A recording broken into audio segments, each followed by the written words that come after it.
UP जहाँ पे हाथ जोड़े और आस्था में डूबे लोग हैं, तो वहीं उसी हाथों में AK-47 लेकर घूमने वाले क्रिमिनल्स भी बहुत हैं। और इन्हीं क्रिमिनल्स में से एक विकास दुबे भी था। एक ऐसा नाम जिससे ना सिर्फ कानपुर बल्कि पूरा देश वाकिफ है। तो आखिर कौन था ये क्रिमिनल और एक आम घर के लड़के से वो कैसे बन गया एक गैंगस्टर? विकास दुबे का जन्म 26 दिसंबर 1964 को कानपुर नगर यूपी में हुआ था। विकास ने बहुत छोटी उम्र में ही अपना एक लोकल गैंग बना लिया था। ये वही दौर था जब यूपी के नेता जहां राजनीति में व्यस्त थे, वहीं राज्य के अंदर के इलाके में छोटे मोटे गुंडे जमीन पे कब्जा जमाने का काम कर रहे थे। विकास दुबे भी इन्हीं में से एक था। ये वो दौर था जब राजनीति से मुलायम सिंह यादव और कांशी राम का नाम राजनीति से जुड़ गया था। इन राजनेताओं ने समाज के नेताओं को इतना सपोर्ट किया कि कुछ लोग राजनीति में आ गए और जो बचे वो गुंडागर्दी करने लग गए। ये वही नेता थे जो जबरदस्ती लोगों की जमीन पे अपना कब्जा जमाते चले गए। इस बात से सबसे ज्यादा दिक्कत ब्राह्मणों को हुई, जिन्हें कमजोर समझकर उनकी जमीन पे गुंडों ने पहले कब्जा जमाया। विकास भी इन लोगों को ही अपना विक्टिम बनाता था क्योंकि ब्राह्मण उसके लिए इजी टारगेट थे। जल्द ही दुबे वांटेड क्रिमिनल बन गया, जिसके बाद 1990 की शुरुआत में उस पे सबसे पहले केस मर्डर का लगा। पर सवाल यह है कि एक मामूली घर का लड़का क्राइम की दुनिया में क्यों आया? ये बात थोड़ी पुरानी है, जब कानपुर डिस्ट्रिक्ट के बिकरू गांव का एक लड़का अपने साथियों के साथ मिलकर पड़ोस के गांव के लड़कों से मारपीट कर रहा था। लड़का ब्राह्मण था, वहीं जिनसे उसका झगड़ा हो रहा था वो बैकवर्ड कास्ट थे। इस मारपीट के कारण लड़के का नाम उसके आसपास के इलाके में फैल गया और जल्द ही उसका भी दबदबा बढ़ने लगा। थोड़ा बड़ा होने पर वो लोगों की जमीन पर कब्जा करने लगा। ये लड़का और कोई नहीं बल्कि विकास दुबे था और यहीं से उसकी क्राइम करने की कहानी भी शुरू हुई थी। विकास जैसे जैसे उभर रहा था, ब्राह्मण कास्ट को कहीं ना कहीं उससे थोड़ी उम्मीदें भी थी। असल में यूपी में जब से बैकवर्ड कास्ट के लोग नेतागिरी में उतर आए थे, तब से ब्राह्मण खुद को आइसोलेटेड फील करने लगे थे। लेकिन जब उन्हीं के समाज से विकास आया तो ब्राह्मण को लगा कि चलो कोई तो है जिनसे लोग डरेंगे। लेकिन विकास खुद ही लोकल नेताओं से मिल गया और जमीनों को कब्जाने लगा। 17-18 साल की उम्र में ही विकास मारपीट, छोटे मोटे क्राइम और वसूली करने लग गया। पुलिस उसे इस मामले को लेकर पकड़ ले जरूर ले जाती थी, लेकिन कुछ देर बाद छोड़ भी देती। आगे जाकर विकास ने अपनी एक गैंग बनाई और नाम रखा बुलेट गैंग।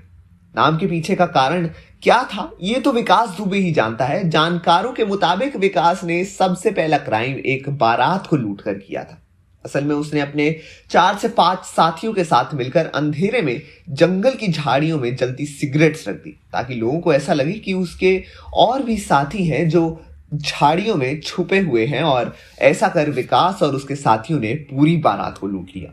1990 में विकास के ही गांव के एक आदमी की हत्या हो गई। लोगों का मानना था कि इस हत्या के पीछे विकास दुबे का हाथ है, क्योंकि उस आदमी की 18 एकड़ की जमीन भी थी जिसे विकास छीनना चाहता था। विकास की हत्या का यह पहला आरोप लगा, लेकिन उसे कुछ ही वक्त में छोड़ दिया गया।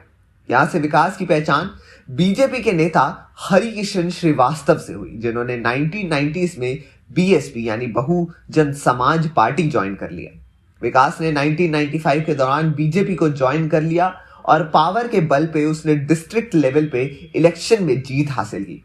इसी दौरान विकास की वाइफ ने भी छोटी जगहों में इलेक्शन लड़ जीत हासिल की। 2001 में विकास दुबे पर यूपी के स्टेट मिनिस्टर और बीजेपी लीडर संतोष शुक्ला के मर्डर का आरोप लगा था। विकास को इस मामले में प्राइम सस्पेक्ट माना गया और उसे तुरंत अरेस्ट भी कर लिया गया। हालांकि वो अपने पॉलिटिकल पावर के दम पे जल्द ही इस मामले से रिहा हो गया। असल में 1996 में जब हरिकिशन श्रीवास्तव बीएसपी में आए तो वो अपनी पार्टी के लिए बीजेपी के नेता संतोष शुक्ला के खिलाफ इलेक्शन में खड़े हो गए। रिजल्ट आया तो पता चला कि हरिकिशन श्रीवास्तव 1200 वोट से जीत हासिल कर चुके हैं। इस जीत की खुशी इतनी थी कि बीएसपी के लोग सड़क पे उतर आए, जहां पे उनका सामना उनके ओपोनेंट से हुआ और दोनों पार्टी के लोग आपस में भिड़ गए। जानकारों के मुताबिक उस दिन हरिकिशन श्रीवास्तव के इस विजय जुलूस की कमान विकास दुबे ही संभाल रहा था, जब उसने अपने एक ओपोनेंट को बहुत बुरी तरह से पीट दिया। इस आदमी का नाम था लल्लन बाजपेयी, जो खुद के एक नेता और संतोष शुक्ला का खास साथी थे। ललन और विकास के बीच झगड़ा काफी बढ़ गया था। अक्टूबर 2001 को विकास ने ललन के घर हमला कर दिया। ललन ने तुरंत संतोष शुक्ला को फोन कर बताया ही कि कुछ लोगों ने उन्हें घेर लिया है, जिनके पास हथियार भी हैं। उस दिन करीब 15 आदमी ललन के घर पहुंचे थे। संतोष शुक्ला ने ललन से कहा कि वो आ रहे हैं, लेकिन ललन बाजपेयी के घर पहुंचने से पहले वो पुलिस स्टेशन पहुंचे। संतोष शुक्ला ने सोचा कि वो ललन के घर पुलिस फोर्स के साथ पहुंचेंगे, लेकिन जैसे ही संतोष पुलिस स्टेशन पहुंचे, वहां पे विकास दुबे और उसके साथी भी तुरंत पहुंच गए। संतोष और विकास के बीच पुलिस स्टेशन में ही बहस होने लगी। इसी में बात इतनी बिगड़ गई कि विकास ने संतोष पे गोली चला दी। ये सब कुछ पुलिस के सामने हुआ, लेकिन विकास को तब अरेस्ट करने की हिम्मत किसी में नहीं थी। आगे चलकर 2002 में विकास ने इस मामले को लेकर सरेंडर कर लिया। सरेंडर के बाद यूपी की तब की सीएम मायावती ने विकास को तुरंत बीएसपी से बाहर का रास्ता दिखा दिया। हालांकि विकास इन सब को दिखावा कहता है। देखा जाए तो विकास दुबे इस बात को लेकर सही भी था, क्योंकि जब वो सरेंडर करने जा रहा था उस वक्त उसके साथ बीएसपी के काफी लोग भी साथ में मौजूद थे। वहीं विकास दुबे ने उस दौर में ऐसा कई बार कहा कि मुखिया मंत्री मुझसे नाराज नहीं हो सकती। विकास का ये कॉन्फिडेंस ही था कि पुलिस से लेकर सीएम सब उसकी बात को मानते थे। विकास दुबे यहां से अगर आगे बढ़ता है और राजनीति में अपनी पकड़ मजबूत करता है, यहीं से वो कई नेताओं के कांटेक्ट में भी आता है, जो क्राइम से बचने में उसकी मदद करते थे। पर ये सब कुछ उसने किस तरह से किया, ये सब हम जानेंगे। तब तक के लिए आप देखते रहिए और बने रहिए हमारे चैनल पॉलीग्राफ स्टूडियोज के साथ।